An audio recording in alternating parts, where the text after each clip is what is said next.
Hi, everybody. Welcome to Let's Talk. I am Allison Gillum, and I'm the Senior Community Relations Coordinator here at Gift of Life, Michigan. Today, we're going to be talking to Ramona Chapman about first person authorization, what exactly that means, and how it impacts the donation process.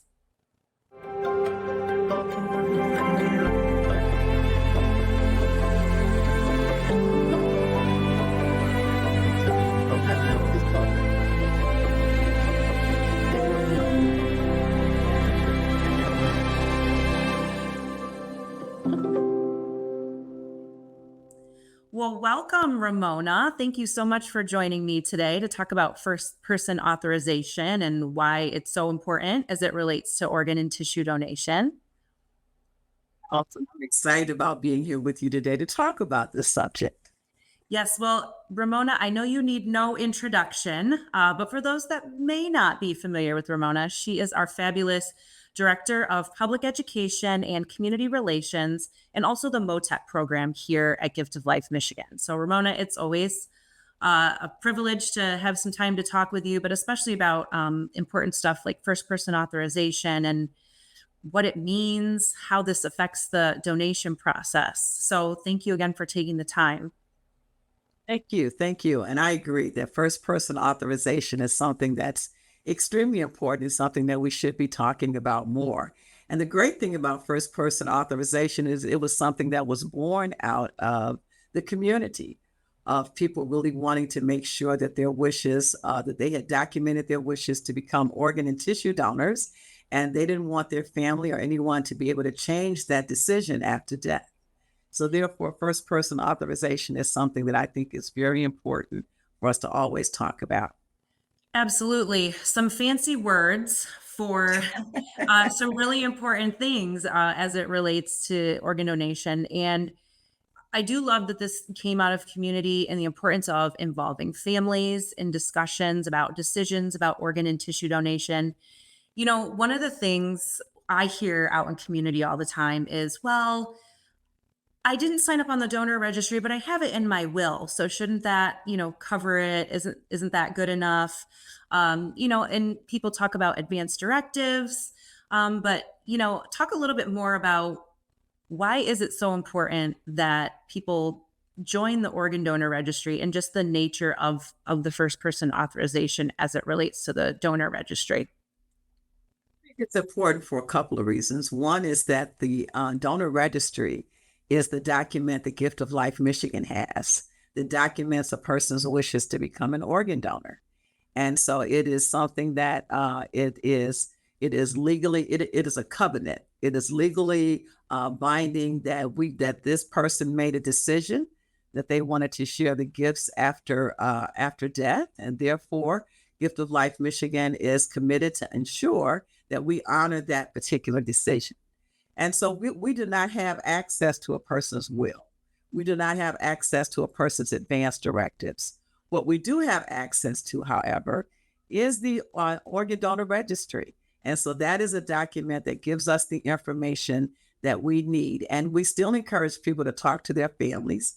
However, when we have a signed organ donor registry on file, when a person has made that decision to sign up on the Michigan Organ Donor Registry, we will do all within our power to make sure that we honor that wish.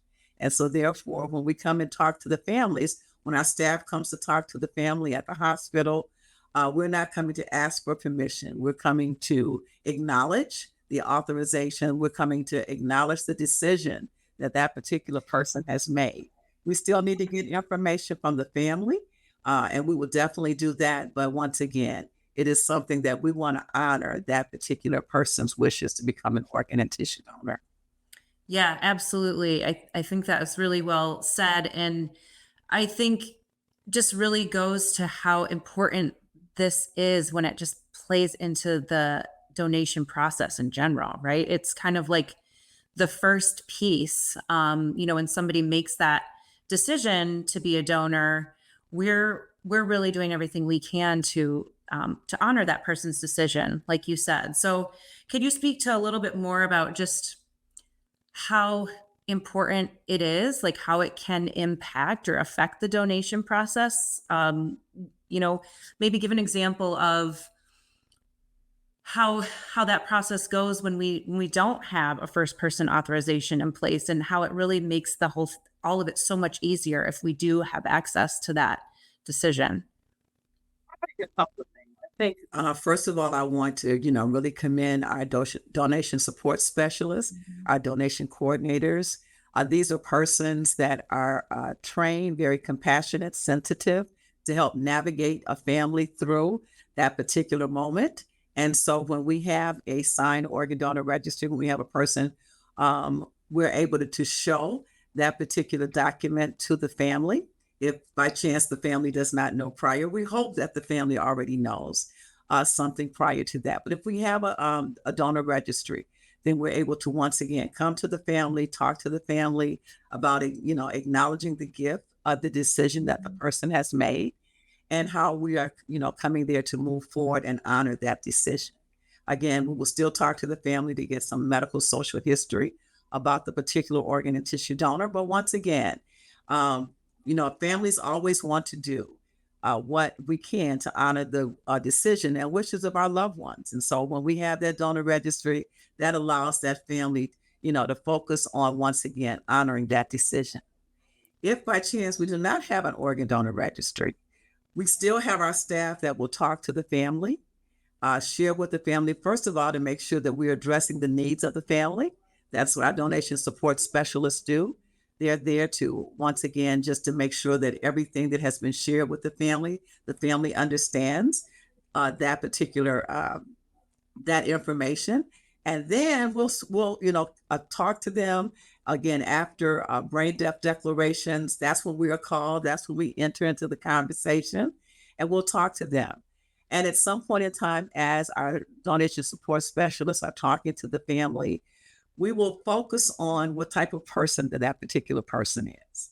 And most people will tell you, my loved one was a loving person, very caring, was always out trying to help someone, would do any and everything that they could to help another person. And so, therefore, we'll take that information and also begin to have the conversation. Well, here's another opportunity for that particular person to continue to help and that they can still, they can become a hero and save the lives of others, even though their life has been transformed from its present physical state. And so, as a result of that, I think that even though there's more conversation, I think that it once again it focuses on it. It still always comes back to the potential donor, and I think that focusing on that person, I used to always say that that person is the most important person in the room.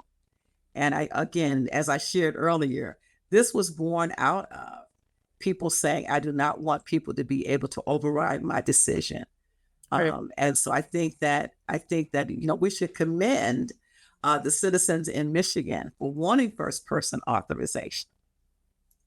I agree. Right?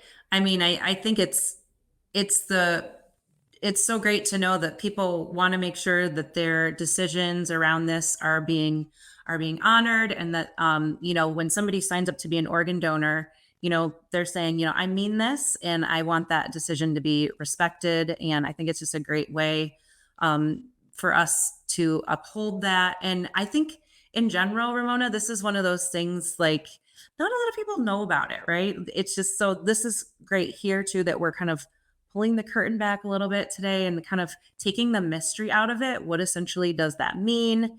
And so I'm glad too that, you've been talking a little bit more about how families are involved. Yes, the donor, that is the person, the most important person in this process, right? And honoring their decision to donate organs and tissues. But that being said, I like how you talked about how we work so closely with their families, right? So we want to be respectful of them and involve them in this process. So, what really is the donor family role once, say we have this first person authorization? What could a family kind of expect? How can they expect to be involved after that? So I think that during the process, the family can expect that once again, our team will be there to be very supportive and provide any and everything that we possibly can at that particular point in time. Many times families have many questions. And again, our staff is equipped to answer those particular questions, including providing additional resources to them in case that they need to contact funeral homes or different things. We have a funeral home liaison person that, I'm sorry, we have a couple of people now that work with Yes. us. And so as a result of that, I think that we provide the services that are needed for end of life care. And so I think that not only that, and then after that particular person becomes an organ donor, then we still have a family support team that follows up with that particular family, that sends them correspondence about the gifts that their loved one has shared.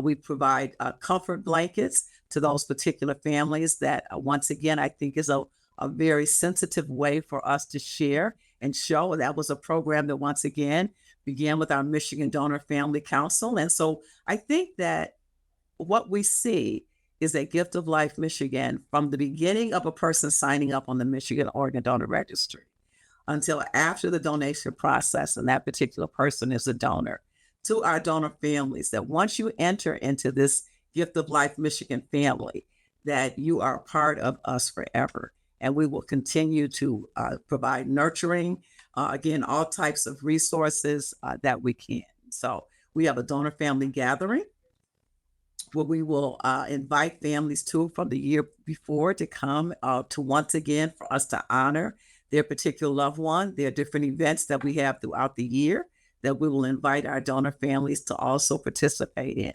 And if, again, if they need additional resources, our donation support specialists, some of them are chaplains.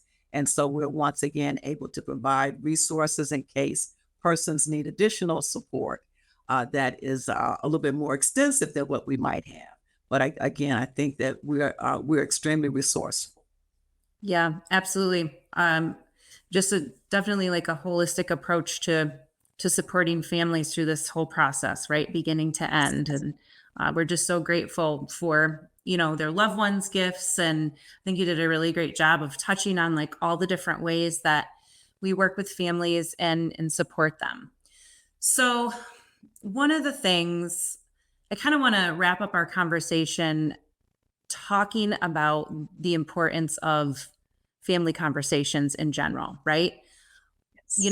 When especially, when somebody is making the decision to join the organ donor registry, whether that be, maybe they're thinking about it or they were at the Secretary of State that day and they happen to say, yes, I want my name added to the registry. Should that just be should that be it? Do we want people to just sort of keep these decisions to themselves? What would you recommend, Ramona? Absolutely not. What we want them to do is we want them to share those decisions. We want them to feel good about the decision that they have made to become an organ, tissue, and eye donor. I think that once again, we talk about heroes, but we're talking about people that want to make a difference in the lives of people that they will never meet. And I think what better way to show the love of humanity, the care of humanity, than to sign up on the Michigan Organ Donor Registry and be proud of that decision. So when you're at different places, we have a campaign entitled "Check Your Heart," where we tell people to pull out your driver's license and show the little red heart symbol on your driver's license. And we want people to ask you, "What is that?" And that's your opportunity to share with them. Mhm. I am a proud organ donor. I have signed up on the Michigan Organ Donor Registry. We want them to share that information with their family. Once again, we understand that families, whenever we lose loved ones, that it is a moment that none of us are completely prepared for. And so anything that we can do to eliminate the burden and the weight of that particular moment, I think is something that we want to do. And I think even once again, I want to go back to family conversations earlier prior to first person authorizations, Mhm. where people would say, I want my family to know what it is that I want to do. I don't want them to have to guess and try to make a decision. I want them to know. And I think that that happens when you sign up on the registry and you tell your family about it. I think that that's just a wonderful gift of love that we can give to our families and to our friends and people in the community about the importance of organ and tissue donation. Yeah, definitely something to be proud of. So when you sign up on the registry, tell somebody, right? Tell Yeah. somebody. Tell your friends, tell your family. And like Ramona just said, be proud of it, own it, and when you get a chance to show people that heart on your license, do so. And if you get an opportunity to explain why it's important to you, add that in too. You never know who you might inspire to sign up. But Ramona, I think this has been so helpful. Is there anything that you would like to add, just in general about first person authorization, importance of involving family in these discussions? Think that I would want to, once again remind everyone that first person authorization is a legal covenant. It's a legal document. It's just like your will. I can't leave everything to Allison and then somebody come along and say, no, it wasn't that Allison, it was another Allison. Okay. And so, I think that we want people to understand that it is a legal document, that it's a document that documents with sincerity what a person's wishes and desires were. And so, therefore, we're going to carry out the wishes of that particular person. I think the other thing that I would like to say is that during holidays and family gatherings, let's talk about organ and tissue donation.